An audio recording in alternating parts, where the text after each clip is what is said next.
Miscellaneous. A place of merit.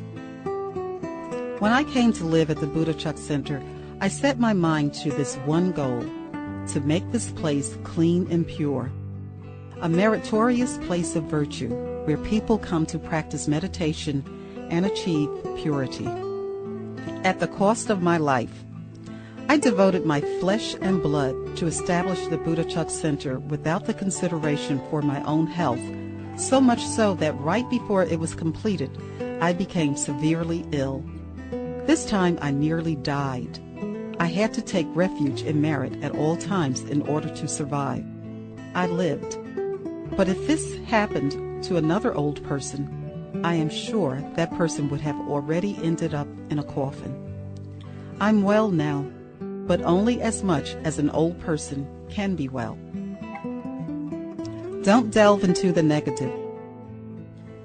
If you make a bad mistake, don't let your thoughts run away with you in a negative direction, or it will open doors for Mara to step in and make things worse.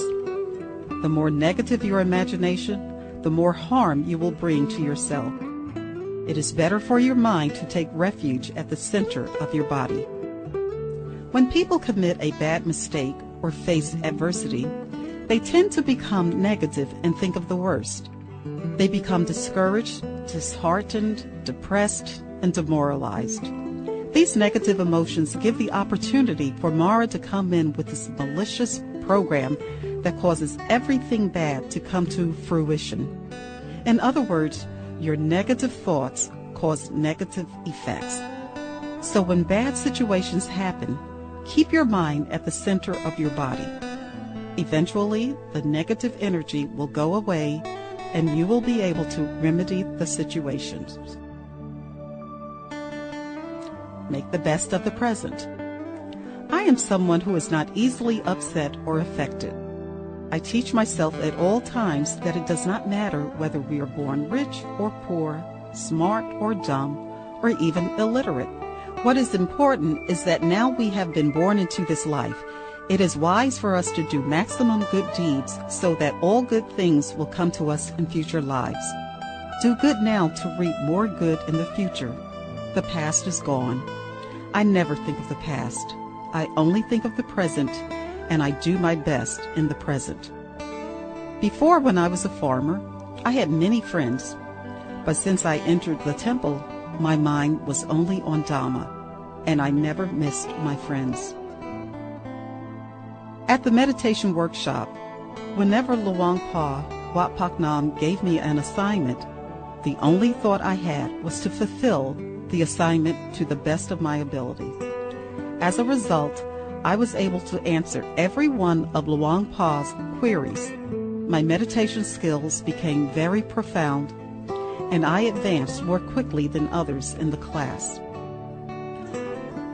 When I lived at the Dhamma Prasad house, my only focus was on making the place clean and pure, to be a good place for performing virtues. When living at the Buddha-Chuck Center, I never got nostalgic for the Dhamma Prasad house. I set out with only focus on my mind, that is, to make the Buddha-Chuck Center a clean and pure place, the best place to build virtues. I devote myself to the tasks in the present, focus my attention to the job at hand, and contemplate on doing the best for that job now. I allow nothing to distract me so that I can fulfill my tasks in the best possible way. Doing so will enable me to find only good things in my future lives. Help them by inviting them to the temple. To help someone reach heaven, first invite that person to come to the temple. When I lived at Wat Pak Nam, I received invitations frequently to dine at various homes. Luang Pa Wat Pak Nam gave me this thought: eating my food, you are only indebted to one person, me. Isn't that enough? Why do you need to eat at other people's houses too? I knew what he meant. From then on, I stopped eating at other people's houses. I reminded monks who were invited to dine out, Now that you have ordained, instead of going to other people's houses for a meal, why not invite people to come to the temple instead? If you dine out at their homes, then they will find no need to come to the temple to offer food.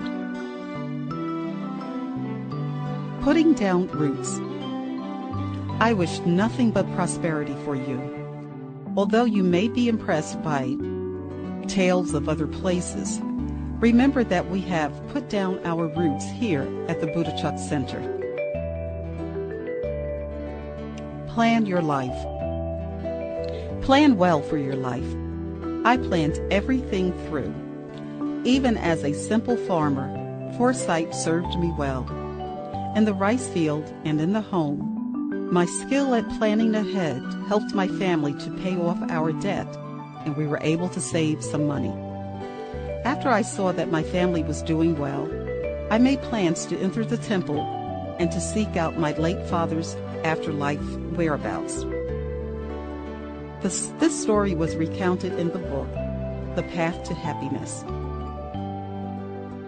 I lived for a time with Madame Liep and used my skills to help run her household, where I met Kun Yai Tung Suk Sam Deng Pun. Once I attained Dhammakaya, I wanted to join the temple immediately, but I knew Madame Liep would not let me. So instead, I asked her for a leave to visit my family. With the help of Kun Yai Tung Suk, I was admitted to the temple, shaved my head, and became a nun.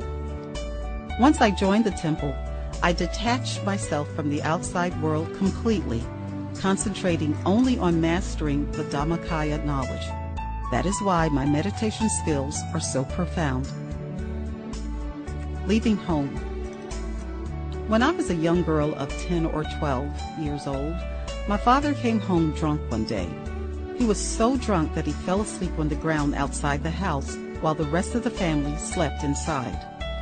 In disgust, my mother called him a sparrow, a Thai expression for a worthless person that leached off of her wealth. My father angrily asked all the children if we heard her abuse him. Innocently, I said I did not think she had insulted him. He became so enraged that he cursed me to deafness for 500 lifetimes. I was very frightened of his curse. On the day he died, I was out in the rice field. By the time I returned home, he had already passed away. So I missed my opportunity to ask him for forgiveness. I thought surely his curse would come true. I became determined to somehow find him in the afterlife to ask for his forgiveness. When I learned about Luang Pa Wak Pak Nam, I knew there was a way. So as soon as I was sure my family could support themselves, I left home. Only merit in mind. If you come to the temple for the sole purpose of gaining merit, then you are on the right path and you will never fall into misfortune. On the other hand, if you come here to seek fame or popularity or to flirt, you will end up not making it. In understanding myself, I am able to understand all others. My eyes are wide open to my own nature and can look into what I have done in my past, what I'm doing in my present, and what I will become in my future, all the way to Nibbana. I know everything now, including my path to end suffering. However, I still have to be reborn so that I can eradicate the rest of the defilements that are still with me. I observe quietude and have become a good role model in this regard. The monks here also enjoy the tranquility. A mind free of negative thoughts. Someone asked me if I have any suffering nowadays. I told him I did not, because I only allow good things to come into my mind and never let any negative thoughts to enter. From the moment I wake up, my mind is filled with only good thoughts. I have accumulated so much virtue and maintain only goodness in my mind. If a bad situation occurs, I confront it for the greater good. but I will not let it linger in my mind. If I do complain about someone or something, it is only for the betterment, but once it is over, I move on and never let it linger. Then when I meditate, my mind is completely free from these thoughts, concentrating only on meditative attainment. That is why I am able to find happiness. Be a good role model. Learn to do things right. Learn to be clean and tidy. People will see your behavior and set you as a good example. There will always be new people coming to the temple. I cannot always be present to teach or to show them how to do things. After I am gone, you can be their example. Practice good behavior and teach others to do the same. Give up bad habits. Break your bad habits in this life, and you will not have them in the next life. If in the next life you still retain the same undesirable behavior, it will be because you did not heed this advice. Use kind speech. Addressing volunteers at the temple. Kind words are better than harsh speech. Kind words engender respect and cooperation from the person you are speaking to, rather than fear. If people fear you, they will not want to help you in the future. Then your work will be slow, and since they did not help you, they will miss the opportunity to gain merit.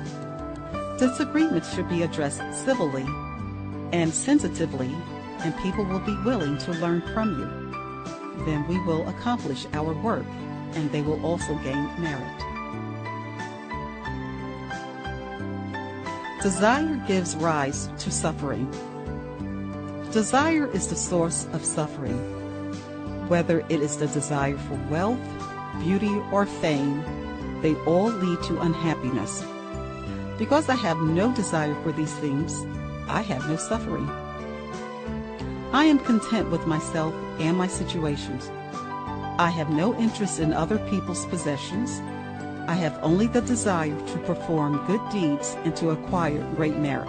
What other people do is their business and not a concern of mine. For me, I just want to practice good deeds and develop good thoughts. Protect your mind. It is the natural condition of the world to have both the good and the bad. Sometimes we are joyous and happy. Sometimes we are sad and worried. This is a part of life. However the world may be, just let it be. Don't worry, be happy.